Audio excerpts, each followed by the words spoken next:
अस्सलाम वालेकुम नाज़रीन, उम्मीद है कि आप खैरियत से होंगे। इस वाले सेशन में बात करेंगे पाकिस्तान और अफ़गानिस्तान के कशीदा ताल्लुकात के हवाले से। मौलाना अब्दुल रहमान साहब ने जो हामिद मीर साहब को एक इंटरव्यू दिया है और उसमें इमाराती इस्लामी या अफ़गान हुकूमत और TTP के हमलों के हवाले से या उनकी कारकर्दगी या पॉलिसी के हवाले से जो इन तहफ़्फ़ुज़ात का इज़हार किया है उस पर भी बात करेंगे। इसके अलावा अमरीका और बाज़ दीगर ममालिक का जो एक रद्द-ए-अमल आ रहा है और एक बयानिया सामने आ रहा है कि अफ़गानिस्तान के अंदर न सिर्फ ये कि TTP की जो सरगर्मियाँ हैं वो बढ़ गई है, पाकिस्तान के लिए चैलेंजेस में इजाफा हो गया है, और साथ में ये भी कि दाइश और अलकायदा की रीग्रुपिंग हो रही है और बाज़ मामलात को या बाज़ पॉलिसियों को या बाज़ कार्रवाइयों को अफ़गान हुकूमत की हमायत हासिल है। ये इसलिए भी ज़रूरी है कि पाकिस्तान की मेन स्ट्रीम पार्टियों को पाकिस्तान की सिक्योरिटी के मामलात से ख़ास कर बलूचिस्तान और खैबर पख्तूनख्वा की ओवरऑल जितने भी मामलात होते हैं, मसाइल होते हैं, इशूज़ होते हैं, उनसे कोई सरोकार नहीं है। पाकिस्तान के मुख्तलिर हलकों का भी किरदार बहुत अजीब किस्म का है, उनका तर्ज़-ए-अमल भी बहुत मुबहम किस्म का है। तो लाजमी है कि पाकिस्तान को दरपेश ख़ास कर खैबर पख्तूनख्वा और बलूचिस्तान की सिक्योरिटी के जो मामलात है या चैलेंजेस हैं उन पर बात की जाए। मौलाना अब्दुल रहमान साहब जो ये न सिर्फ ये कि PDM के सरबराह है बल्कि खैबर पख्तूनख्वा के अंदर और बलूचिस्तान के अंदर सबसे ज़्यादा हुकूमतों का वो हिस्सा रहे हैं। वो अपने देवबंदी मसलक के बायस या हनफी मसलक के बायस न सिर्फ ये कि पाकिस्तान की उलमा की सबसे बड़ी पार्टी को लीड कर रहे हैं बल्कि वो जो तालिबान का नज़र जिहाद है उनके लंबे अरसे तक हामी भी रहे हैं, अब भी उनके मुखालिफ नहीं हैं और उनका अपना एक स्टेक है इस तमाम इशू के अंदर। उन्होंने पाकिस्तान के सीनियर सहाफ़ी और एंकर पर्सन हामिद मीर साहब को जो इंटरव्यू दिया है उस पर शायद कि किसी ने उस तरह का नोटिस नहीं लिया, हमारे इदारों समेत जिस तरह का लेना चाहिए था। इस सवाल के जवाब में जो हामिद मीर साहब की जानिब से किया गया कि खैबर पख्तूनख्वा के अंदर हमलों की तादाद क्यों बढ़ गई है, मौलाना अब्दुल रहमान साहब का बहुत वाज़ेह मौक़िफ़ आया है और उनकी एक तजवीज़ भी सामने आई है। उन्होंने कहा है कि जो अफ़गानिस्तान के अंदर इमाराती इस्लामिया यानी मौजूदा अफ़गान बुरी हुकूमत बरसर इक़्तिदार आई है, उसके बाद वो जंगजू जो कि अमेरिका के ख़िलाफ़ या नेटो के ख़िलाफ़ अफ़गानिस्तान के अंदर लड़ रहे थे या पाकिस्तान के अंदर मुज़ाहिमत कर रहे थे, TTP का उन्होंने नाम लिया है, वो न सिर्फ ये कि ज़्यादा मोटिवेशन में आ गए हैं, एक्शन में आ गए हैं, बल्कि मौलाना अब्दुल रहमान साहब के बकौल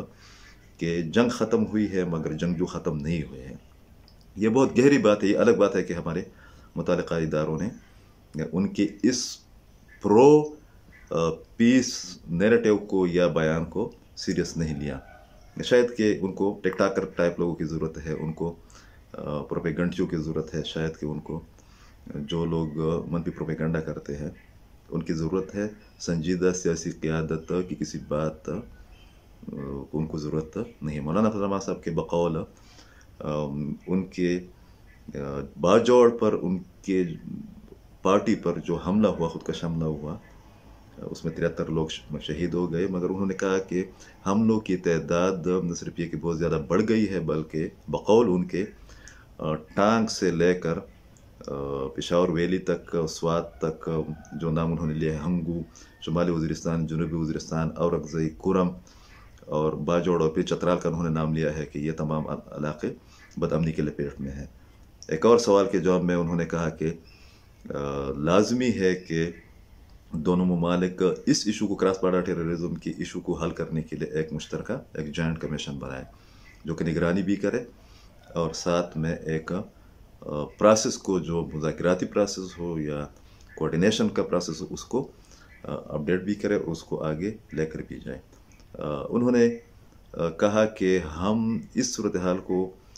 आने वाले या मुतवक्किल इलेक्शन के हवाले से बतशवीश की नज़र से देख रहे हैं। चंद और पार्टियाँ भी हैं, लोग भी हैं, मगर इसको ज़्यादा हाईलाइट इसलिए नहीं करते कि उनके मुखालफिन समझेंगे कि हम इलेक्शन से फरार चाहते हैं। हालांकि उनके बकौल खैबर पख्तूनख्वा में इलेक्शन के लिए इलेक्शन के इनेकाद के लिए बहुत चैलेंजेस खैबर पख्तूनख्वा को दरपेश है, बहुत सी रुकावटें दरपेश हैं। जिस तरह मैंने बताया भी कि یہ بہت اہم بیان ہے امارات اسلامیہ کے حوالے سے، پاکستانی طالبان کے حوالے سے، مگر ساتھ میں جو ایک اور سٹیٹمنٹ آئی ہے امریکہ کے خصوصی نمائندے جو ہے افغانستان کے لیے، انہوں نے اب سے چند گھنٹے پہلے جو ایک بریفنگ واشنگٹن ڈی سی میں ہے، اس میں کہا ہے کہ پاکستانی طالبان کو نہ صرف یہ کہ افغان حکومت سپورٹ کر رہے ہیں ان کو، جو جدید ہتھیار ہے وہ فراہم کر رہے ہیں، بلکہ ان کی بقول القاعدہ کی ریگروپنگ بھی ہو رہی ہے اور داعش بھی خطے کے امن کے لیے بہت بڑا خطرہ ہے۔ ہر کسی کو احساس ہے، احساس اگر نہیں ہے تو ہمارے حکمرانوں کو نہیں ہے، ہمارے مین سٹریم پارٹیوں کو نہیں ہے، اور شاید اسی کا نتیجہ ہے کہ ایک اور رپورٹ جو کہ یو این او میں سبمٹ ہوئی ہے، اس کے مطابق پاکستان کے اندر رواں برس مطلب 2023 کے دوران 200 سے لے کر 350 تک حملے کیے گئے ہیں، جس میں 200 عام شہری بھی شہید ہو گئے ہیں، مگر اس رپورٹ کے مطابق 300 سے زائد سیکورٹی فورسز کے اہلکار اور افسر نشانہ بنے ہیں، مطلب وہ جاں بحق ہو گئے، شہید ہو گئے ہیں۔ ڈیلی بیسس پر یہ واقعات جاری ہے، اور ہم دیکھ بھی لیتے ہوں گزشتہ چند روزوں سے ہمیں چترال کے بارے میں اپڈیٹس بھی نہیں مل رہی ہے کہ چترال میں کیا کچھ ہوتا رہا ہے۔ پکتیکا میں جو کہ افغانستان کا ایک سرحدی علاقہ ہے،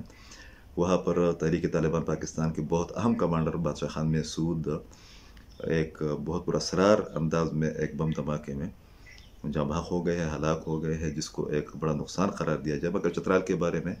ہمارے پاس اپڈیٹس آنا بند ہو گئی ہیں۔ پھر اس طرح کی اطلاعات بھی ہے کہ جو آرمی چیف کا حالیہ دورہ ترکی ہے، اس میں بھی ریجن کے خاص کر افغانستان اور پاکستان کے سیکیورٹی کے ایشوز پر نہ صرف یہ کہ بحث ہوئی ہے، بلکہ اس قسم کی اطلاعات بھی آ رہی ہے کہ اس دورے میں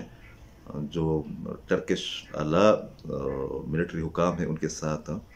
ایک ڈیل پر بھی بات ہوئی ہے، اور اس میں چند جدید ہتھیاروں کی فراہمی کا بھی ایک آپشن موجود ہے۔ حالات کو کسی بھی طرح درست قرار نہیں دیا جا سکتا پاکستان کے اندر، خاص کر خیبر پختونخوا کے اندر اور بلوچستان کے اندر جو سیکیورٹی کے معاملات ہیں ان کو جس طریقے سے نظر انداز کیا جا رہا ہے، اور اب کے بار ایک ہفتے سے افغان مہاجرین کو جس طریقے سے ایک مہم کا نشانہ بنایا جا رہا ہے، کہ جس طریقے سے اب تورخم بارڈر پر کوئی رسپانڈ ہمیں یا کوئی رسپانس ہمیں نہیں مل رہا، کوئی رسپانڈ نہیں کر رہا، اور جو یہاں پر مختلف تاجر تنظیمیں ہیں ان کی دعوے کے مطابق گزشتہ چند دنوں سے آج غالباً 9ویں دن ہے یا 10ویں دن ہے کہ تورخم بارڈر بند ہے، ان کے مطابق تقریباً 10 ارب کا دو طرفہ نقصان ہوا ہے۔ ساتھ میں جو ایک اور ایشو سامنے آیا ہے یا جس سے ریاست کی بے بسی ظاہر ہوتی ہے، وہ ہے